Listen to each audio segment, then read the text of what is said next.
19. sajandi alguses oli Indoneesias üks vulkaan, mis oli juba pikka aega vaikne. See ei suitsetanud sageli ega põhjustanud sageli maavärinaid. Seetõttu tundus see inimestele, kes selle lähedal elasid, lihtsalt tavalise mäena. Kuid selle mäe all, mida nad arvasid olevat tavaline, toimus midagi, mida nad ei näinud. See vulkaan oli Tambora. 1815. Aasta aprillis purskas see ootamatult viisil, mida kaasaegne maailm polnud peaaegu kunagi varem kogenud. Peaaegu 200 aastat tagasi ühel kaugemal Indoneesia saarel plahvatas Tambora, riigi kõrgeim mägi, tappes 120 000 inimest. Ajaloolaste ja teaduslike andmete kohaselt oli plahvatus nii võimas, et selle heli kostis üle 1000 kilomeetri kaugusele. Tol ajal arvasid paljud inimesed, et kusagil kaugel käib sõda või lastakse suuri kahureid. Kuid hirmutav polnud ainult heli tugevus. Vulkaan paiskas atmosfääri tohutul hulgal tuhka, kive ja suitsu. Selle tõttu muutus järgmisel aastal isegi maa kliima. Teadlaste ja ajaloolaste uuringute kohaselt langes temperatuur mõnes piirkonnas. Mõnes maailma osas oli talv isegi suvel. Mõnes riigis hävisid ka põllukultuurid, tekkis nälg ja paljud inimesed kannatasid isegi tuhandete kilomeetrite kaugusel Indoneesiast.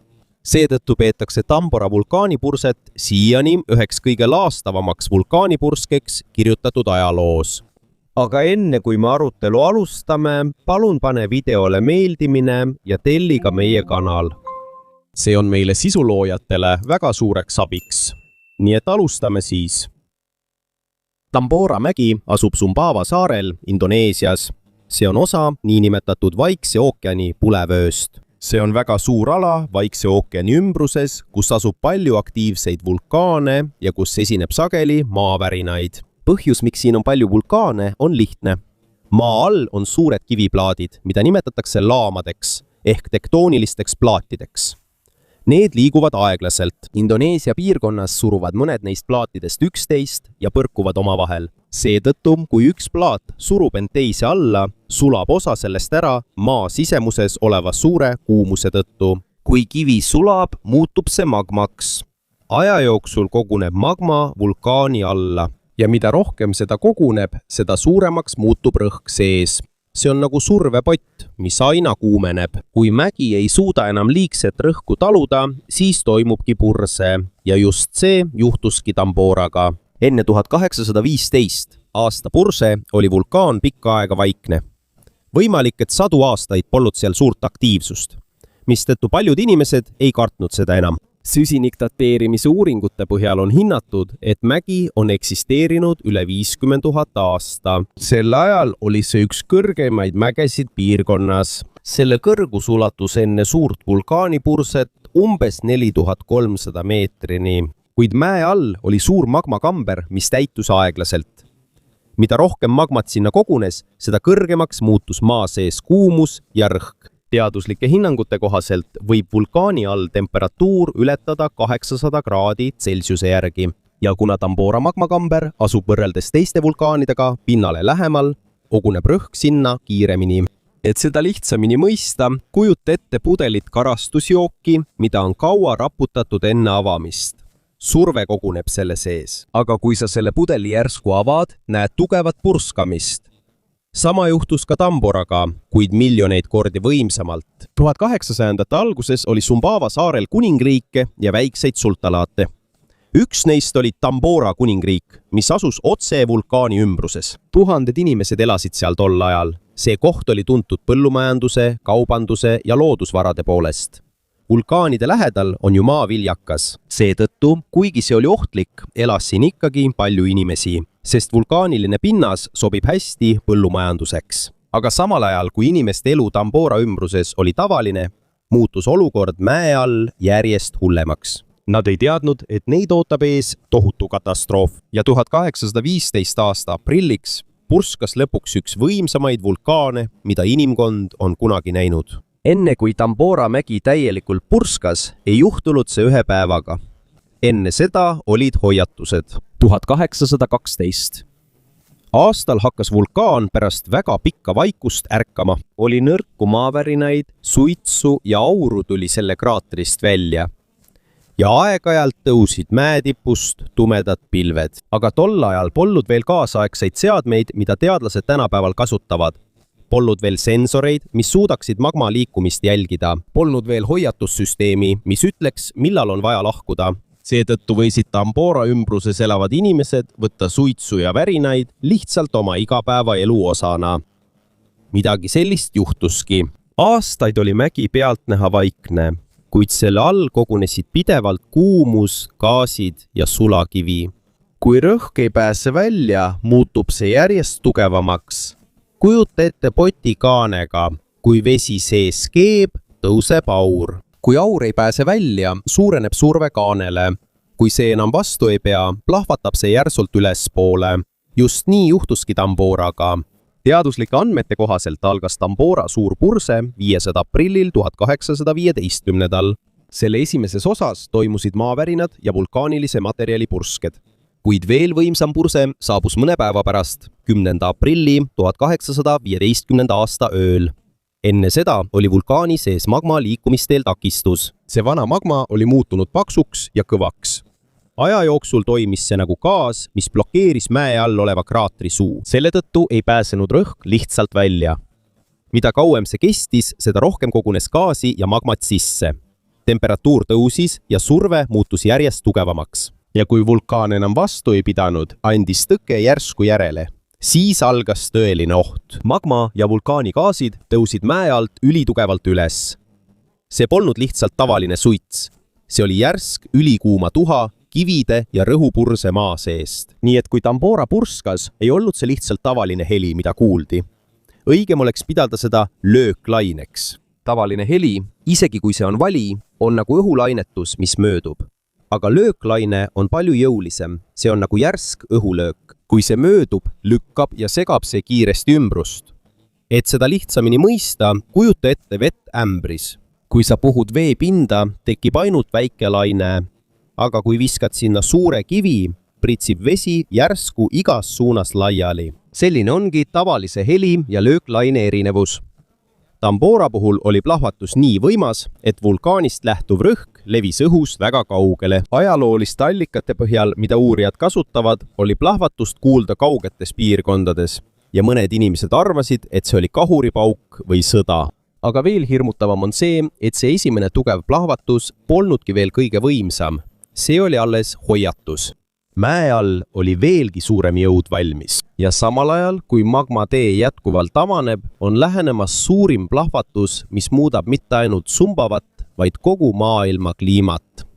Kui Tambora tugevad pursked 1815 aasta aprillis algasid, said inimesed kiiresti aru, et see pole lihtsalt tavaline vulkaanipurse. Vulkaani poolt vabastatud surve oli nii tugev, et õhk ise tundus nagu oleks seda tabanud tohutu jõud.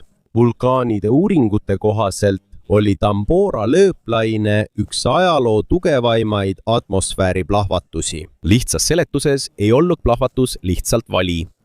See paiskas õhu tõeliselt jõuliselt igas suunas laiali. Selle tõttu kuulsid ka väga kaugel Tamborast asuvad kohad ikka veel tugevat plahvatust. Mõnes linnas ja saarel arvasid inimesed, et käimas on sõda või et merel lastakse suuri kahureid. Tollal saadeti isegi sõdureid kontrollima, kas keegi ründab või kas mõni laev on ohus.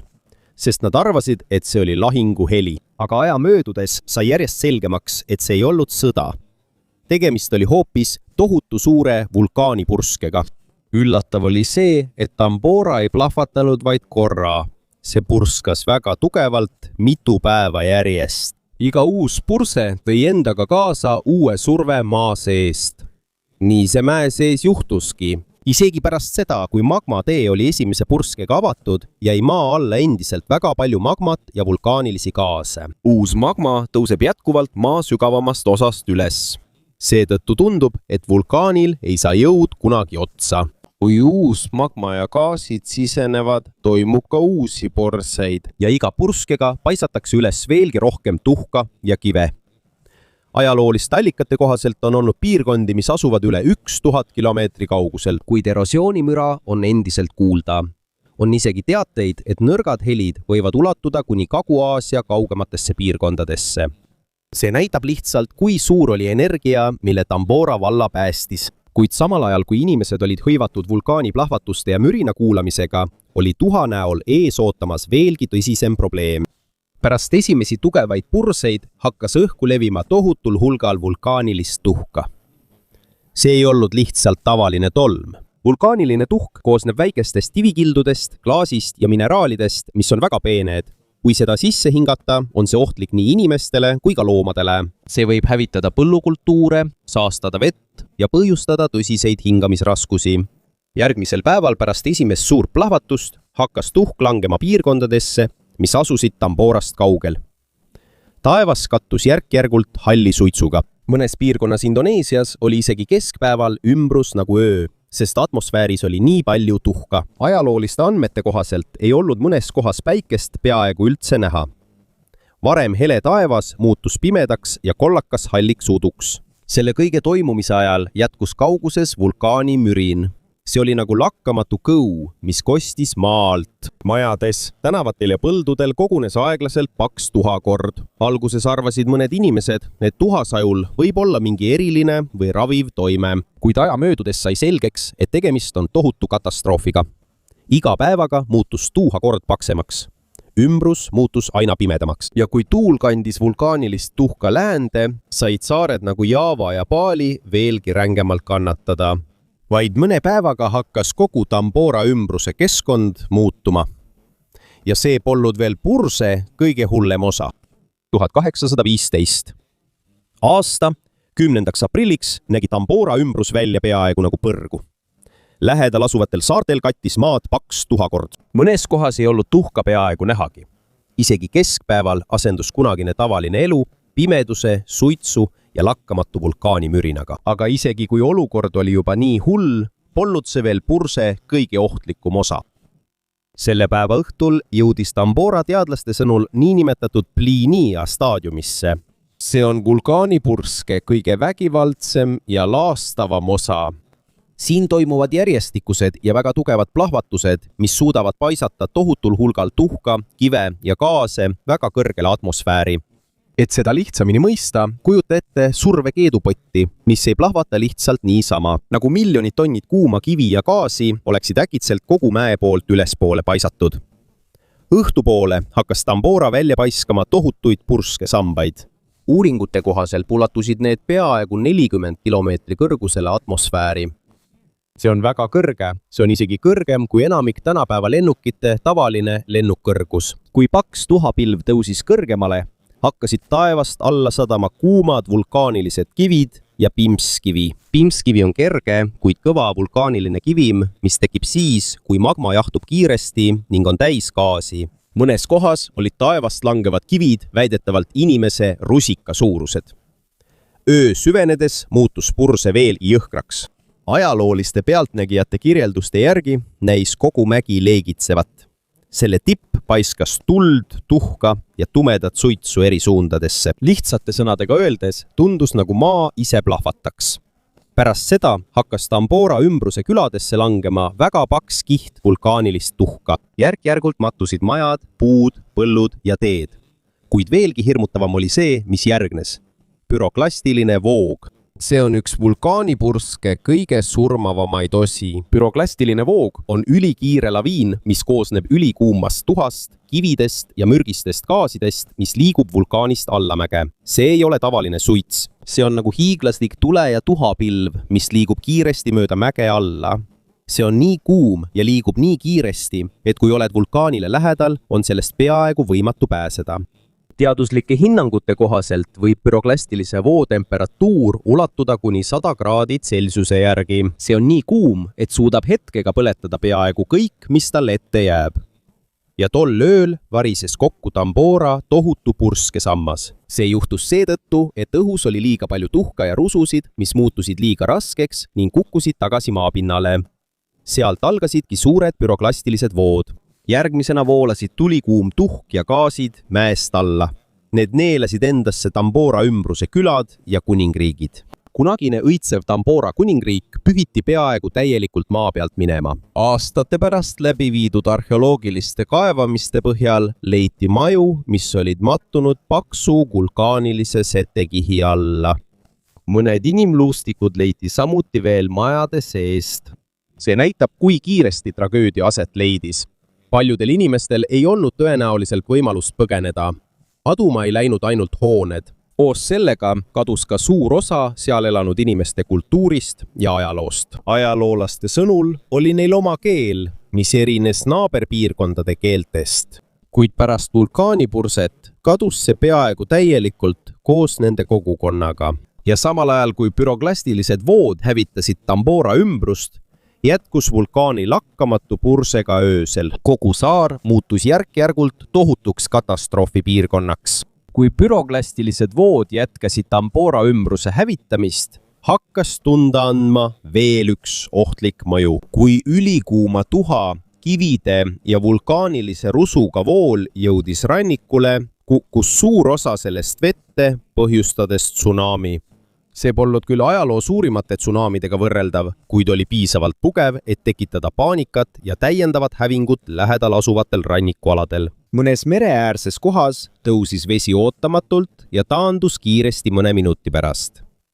Samal ajal jätkusid vulkaanist tugevad pursked. Tolle aja ajalooliste allikate järgi oli mõnel saarel nii pime, et isegi pärastlõunal tuli küünal söödata. Päikest ei olnud enam korralikult näha. Paks tuha kihistus taevas takistas valguse jõudmist. Lihtsas seletuses kattis kogu taeva justkui hiiglaslik tolmupilv.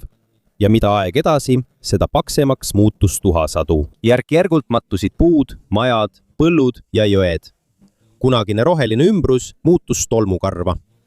Ja peaaegu elu ei olnudki enam näha. Tunnistajate sõnul olid mõned kohad sellised, et isegi hommikul ei tundunud enam päevana, justkui oleks olnud püsiv öö. Pärast kõige tugevamaid purseid 10. aprillil ei jäänud Tambora kohe seisma. Järgnevate nädalate ja kuude jooksul jätkas see ikka veel mürisemist ning paiskas välja tuhka ja suitsu, kuigi see hakkas juba vaikselt nõrgenema. Umbes 1815. Aasta keskpaigaks hakkas vulkaani tugev aktiivsus alles täielikult vaibuma, aga isegi kui purse oli juba nõrgenenud, oli see jätnud maha tohutu kahju. Ajaloolaste ja vulkanoloogide uuringute kohaselt hävis peaaegu kogu taimestik suurel osal Sumbawa saarest. Paljud metsad mattusid tuha alla, paljud jõed ja rannikud muutsid oma kuju. Ja isegi Tambora mägi ise muutus pärast purset väiksemaks. Enne katastroofi oli selle kõrgus hinnanguliselt üle 4000 meetri, kuid tohutu plahvatuse ja tipu varisemise tõttu vähenes mäe kõrgus märkimisväärselt. See näitab lihtsalt, kui suur osa mäest sõna otseses mõttes plahvatas ja kadus. Oli veel üks probleem, mis muutis ellujäänute olukorra veelgi raskemaks. Laevad ei saanud Tambora ümbrusesse peaaegu üldse läheneda, sest meri oli kaetud paksu vulkaanilise prahiga. Tol ajal kattis suurt osa ookeanist hõljuv pimskivi ja tuhk. Selle tõttu oli abi ja varustuse kohale jõudmine raskendatud. Ja aja möödudes hakati tundma ka purse raskemaid tagajärgi. Nälg, haigused ning puudus toidust ja puhtast veest.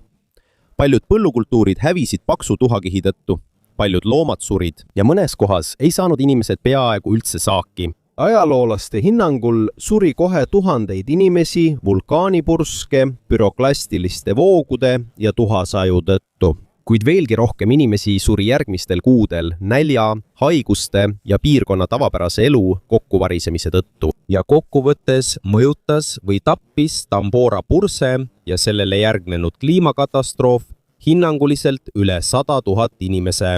Aga isegi, kui Indoneesias oli tragöödia nii suur, siis tegelikult ei mõjutanud Tambora ainult Kagu-Aasiat. Aja jooksul hakkasid selle purse poolt atmosfääri paisatud tuha ja väävli mõjud levima üle kogu maailma.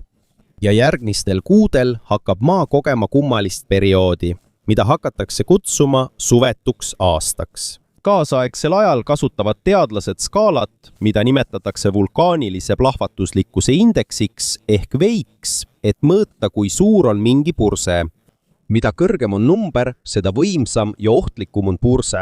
Näiteks vei 5 tugevusega pursked on juba väga suured ja suudavad välja paisata tohutul hulgal tuhka ja kive. Aga vulkanoloogide sõnul ulatus Tambora purse 1815 aastal vei 7-ni. See tähendab, et see kuulub inimkonna ajaloo suurimate vulkaanipursete hulka. Lihtsas seletuses ei olnud see lihtsalt mägi, mis plahvatas. Tundus, nagu oleks tohutu osa maast, sõna otseses mõttes õhku lastud. Teaduslike hinnangute kohaselt paiskas Tambora atmosfääri 100 kuupkilomeetreid tuhka, kive, gaasi ja vulkaanilist materjali. Ja siit algas mõju, mida tollane maailm ei osanud oodata, sest tuhk ja väävel ei jäänud ainult Indoneesiasse pärast vulkaanipurset. See tõusis väga kõrgele atmosfääri ja levis järk-järgult erinevatesse piirkondadesse. Selle tõttu vähenes päikesevalgus, mis jõudis planeedi pinnale. Et seda lihtsamini mõista, kujuta ette suitsu, mis tuleb väga suurest tulekahjust. Kui suits on paks, siis valgus, mis läbi läheb, muutub nõrgemaks. Sama juhtus ka maal pärast Tambora purse, kuid palju suuremas ulatuses.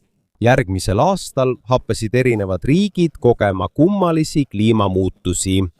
Temperatuur langes.